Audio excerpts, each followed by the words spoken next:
అలానే విశేషం తాజాగా మరొక 15,000 మందిని మైక్రోసాఫ్ట్ తొలగించబోతుంది. ఈ మేరకు ఆల్రెడీ ఆర్డర్స్ ఇష్యూ చేశారు. ఆల్రెడీ 15,000 మందిని రోడ్డున పడేశారు. రీసెంట్గా ఒక 15 రోజుల క్రితమే ఒక 10,000 మందిని తీసేశారు.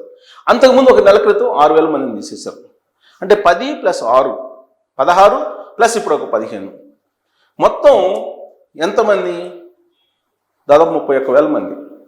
31,000 మందిని మైక్రోసాఫ్ట్ ఇప్పటివరకు తీసేసింది. పోనీ ఇంతవరకు ఆ సంస్థ ఇక తీసేయటాన్ని ఆపేస్తుందంటే లేదు.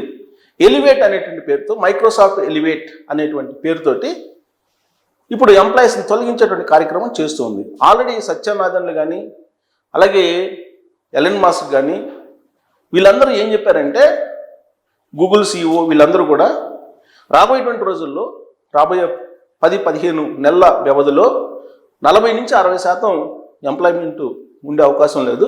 ఉన్నటువంటి వాళ్ళలో 40 నుంచి 60% ఉద్యోగస్తులు ఉద్యోగాన్ని కోల్పోయే అవకాశం ఉందని చెప్పి ఆల్మోస్ట్ 2-3 మంత్స్ బ్యాకే చెప్పారు. నేను అది ప్రజెంట్ చేశాను కూడా. ప్రజెంట్ చేసినప్పుడు నా మీద చాలామంది విమర్శలు చేశారు. నాకేమీ ఆ ప్రజెంటేషన్ చేయటం ఉత్సాహం కాదు, ఆనందం ఏం కాదు. ఉద్యోగాలు పోతున్నాయి అంటే, ఉపాధి పోతుందంటే కొనుగోలు శక్తి తగ్గుతుంది, మొత్తం సమాజంలో ఇబ్బందులు ఏర్పడతాయి, ఇవన్నీ ఉంటాయి. కాబట్టి ఒక జర్నలిస్ట్గా అదే ఆనందకరంగా చేసినటువంటి న్యూస్ కాదు. కాకపోతే మైక్రోసాఫ్ట్ కానీ లేదంటే యాక్సెంజర్ కానీ TCS కానీ టెక్ మహేంద్ర కానీ గూగుల్ కానీ అమెజాన్ కానీ ఇలాంటి మల్టీనేషనల్ కంపెనీలు కూడా ఎట్టబడితే అటు తీసేస్తున్నాయి. అదేమంటే కాస్ట్ కటింగ్ అంటున్నారు, మెయింటెనెన్స్ తగ్గించుకుంటాం అంటున్నారు. ఇప్పుడు దాదాపుగా 30,000 మందిని తీసేశారు కదా గత 3-4 నెలల నుంచి మైక్రోసాఫ్ట్. దీని కారణంగా వాళ్ళకేదో ఒక 500 కోట్లు ఏమి మిగిలినాయి అని చెప్పేసి వాళ్ళు లెక్కేసుకుంటున్నారు మెయింటెనెన్స్ విషయంలో.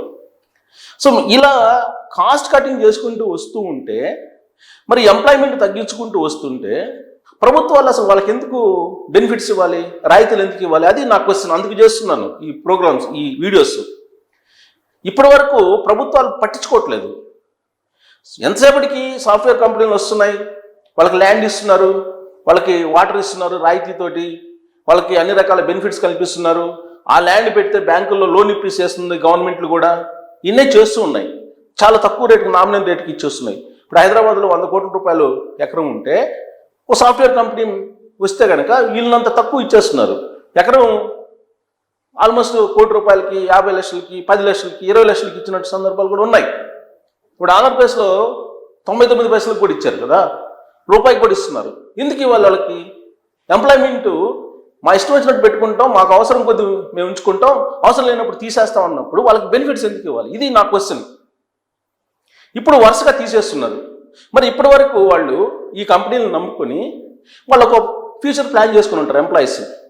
వాళ్ళు ఏదో హౌస్ తీసుకోవడమో, హౌస్ లోన్ కట్టుకోవడమో, కార్ లోన్ కట్టుకోవడమో, లేదా ఎడ్యుకేషన్ లోన్ కట్టుకోవడమో, లేదా పర్సనల్ లోన్ కట్టుకోవడం, ఏదో ఉంటాయి వాళ్ళ అవసరాలు.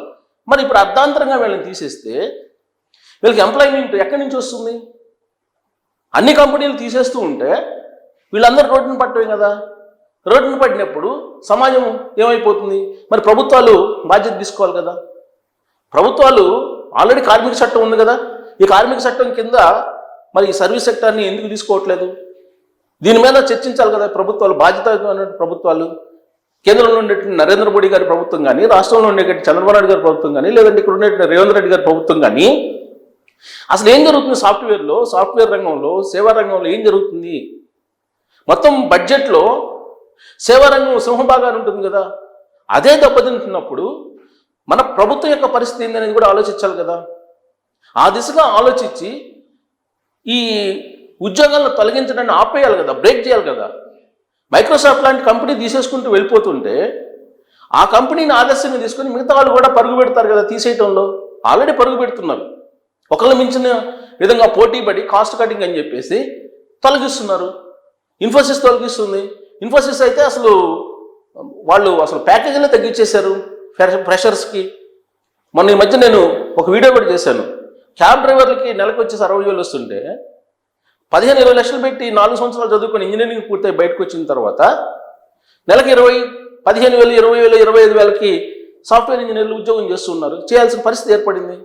మరి ఇదేనా రాయితీతో కూడినటువంటి బెనిఫిట్స్ వాళ్ళకి ఇచ్చేది? అందుకేనా ఎందుకు ఇవ్వాలి? ఇదంతా కూడా సమాజం యొక్క సంపద, ప్రజా సంపద. ఈ ప్రజా సంపదని, సమాజ సంపదని ఆ కంపెనీల వాళ్ళకి, కార్పొరేట్ వాళ్ళకి ఎందుకు ఇవ్వాలి? ఎంప్లాయ్మెంట్ ఇవ్వనప్పుడు, ఎంప్లాయ్మెంట్ ఇచ్చేటప్పుడు వాళ్ళు ఒక అగ్రిమెంట్ రాస్తారు ప్రభుత్వానికి, ఎంఓయూ రాస్తారు. మేము పలానా సంవత్సరంలో ఇంత ఎంప్లాయ్మెంట్ ఇస్తాం, పలానా సంవత్సరంలో ఇంత ఎంప్లాయ్మెంట్ ఇస్తాం, ఇంత ప్యాకేజ్ ఇస్తాం, మేము వాళ్ళకి ఇన్ని వెసులుబాట్లు కల్పిస్తాం, ఇవన్నీ చూపిస్తారు. ఎంఓయూలో ఇవన్నీ ఉంటాయి. మరి అవి నెరవేర్చినప్పుడు, ఎంప్లాయ్మెంట్ లేకుండా తొలగిస్తున్నప్పుడు ప్రభుత్వాలు రెస్పాండ్ కావట్లేదు. రెస్పాండ్ కాకపోతే ఈ తొలగింపులు ఇలానే ఉంటాయి. మైక్రోసాఫ్ట్ లాంటి కంపెనీ ఒకే రోజు 15,000 మందిని తీసేస్తుందంటే తాజాగా ఇవాళ వచ్చినటువంటి న్యూస్. అంతకుముందు ఒక వారం క్రితం నేనే చేశాను, 10,000 మందిని అంతకుముందు తొలగించారు.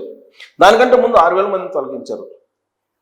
ఇప్పుడు వీళ్ళందరూ తొలగించుకుంటూ పోతే గూగుల్ కానీ సత్యనారాయణలా ముందే చెప్పారు, ఎలన్ మస్క్ అసలు రాబోయే రోజుల్లో చేయడానికి పని కూడా ఉండదని చెప్తున్నారు ఆయన. సో ఇవన్నీ వింటుంటే కనుక రాబోయే రోజుల్లో అసలు సాఫ్ట్వేర్ ఏమవుతుంది? ఆర్టిఫిషియల్ ఇంటెలిజెన్స్ వచ్చేస్తుంది. ఈ ఆర్టిఫిషియల్ ఇంటెలిజెన్స్లో హై ఎండ్ పీపుల్ ఎవరైతే ఉన్నారో దాని మీద పూర్తి అవగాహన ఉన్నట్టు వాళ్ళు, వాళ్ళకు మాత్రం ఎంప్లాయ్మెంట్ ఉంటుందని చెప్పి వాళ్ళు చెప్తున్నారు. మరి మిగతా పరిస్థితి ఏంటి? ఇప్పుడు ఆల్రెడీ కంపెనీల్లో ఇంటర్నల్గా ఒక ట్రైనింగ్ ఇస్తున్నారు అంటున్నారు. 40+ ఉన్నారు అనుకోండి సపోజ్, వాళ్ళు ఇమీడియట్గా ఆర్టిఫిషియల్ ఇంటెలిజెన్స్ లేదంటే ఇతరత్ర నేర్చుకోవడానికి అంత ఈజీగా ఉండదు. ఇక 45+ అయితే అసలు ఈజీగా ఉండదు వాళ్ళకి. ఇమీడియట్గా ట్రాన్స్ఫర్మేషన్ కావడానికి వాళ్ళు అంత ఈజీగా కాలేరు. అలాంటి వాళ్ళందరినీ తీసేస్తున్నారు. అందుకే 40 to 60% ఎంప్లాయ్మెంట్ సాఫ్ట్వేర్ రంగంలో పోయే అవకాశం ఉందని చెప్పి ముందే చెప్పారు. ఆ దిశగా వేగంగా అడుగులు పడుతున్నటువంటి పరిస్థితుల్లో ఇప్పుడేమో క్యాంపస్ ఇంటర్వ్యూలు లేవు. ఒకవేళ క్యాంపస్ ఇంటర్వ్యూలు పెట్టి ఎంప్లాయ్మెంట్ ఇచ్చినప్పటికీ కూడా 4.5 ప్యాకేజీ మినిమం, 3.8 ఉంది, 4.8, 3.8 ఇది ఈ రేంజ్లో నడుస్తుంది. మరి ఈ విధంగా నడుస్తున్నప్పుడు ఒకవైపు ద్రవ్యోల్బణం పెరిగిపోతుంది, నిత్యావసర వస్తువులు పెరిగిపోతున్నాయి, డైలీ మెయింటెనెన్స్ కాస్ట్ పెరిగిపోతుంది. మరి ఎలా బతకాలి? మళ్ళీ రెవల్యూషన్ రావాలా? 80sలో ఇలానే మావోయిస్టులు పెరిగిపోయారు, నక్సలిజం పెరిగిపోయింది. దానికి కారణం ఏంటి? ఉపాధి అవకాశాలు లేకపోవటం. ఇదే విషయాన్ని ఇప్పుడు కమ్యూనిస్టులు చెప్తున్నారు. మీరు ఎంప్లాయ్మెంట్ కల్పించకపోతే ఖచ్చితంగా మళ్ళీ నక్సలిజం పెరిగే అవకాశం ఉంది అని. ఈ మధ్యకాలంలో సాఫ్ట్వేర్ డెవలప్ అయిన తర్వాత బాగా నక్సలిజం తగ్గుతూ వచ్చింది. నక్సలిజం యొక్క ఉనికి దాదాపుగా ప్రశ్నార్థంగా అయింది ఈ మధ్యకాలంలో. ఆపరేషన్ కగార్ అని చెప్పి కేంద్ర ప్రభుత్వం ఉన్నటువంటి వాళ్ళని ఏరేస్తుంది. మీరు ఎంతమందిని ఏరేసినా కానీ ఎంప్లాయ్మెంట్ లేకపోతే మళ్ళీ తయారవుతారు. మరి దీన్ని ఎందుకు సీరియస్గా తీసుకోవట్లేదు కేంద్ర ప్రభుత్వం, రాష్ట్ర ప్రభుత్వం? మైక్రోసాఫ్ట్ లాంటి కంపెనీ ఇంత పెద్ద ఎత్తున తీసేస్తూ ఉంటే, మిగతా కంపెనీలు అదే బాటను పడుతూ ఉంటే మరి దీని మీద ప్రభుత్వాలు స్పందించట్లేదు.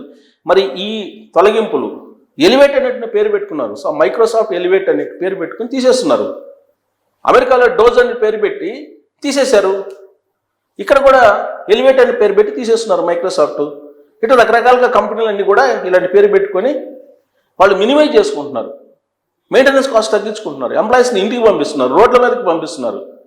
ఇలాంటి సిచ్యువేషను ఏ స్థాయికి వెళ్ళే అవకాశం ఉంది రాబోయేటువంటి రోజులు అనే దాని మీద మీరు కామెంట్ చేయొచ్చు. Thank you.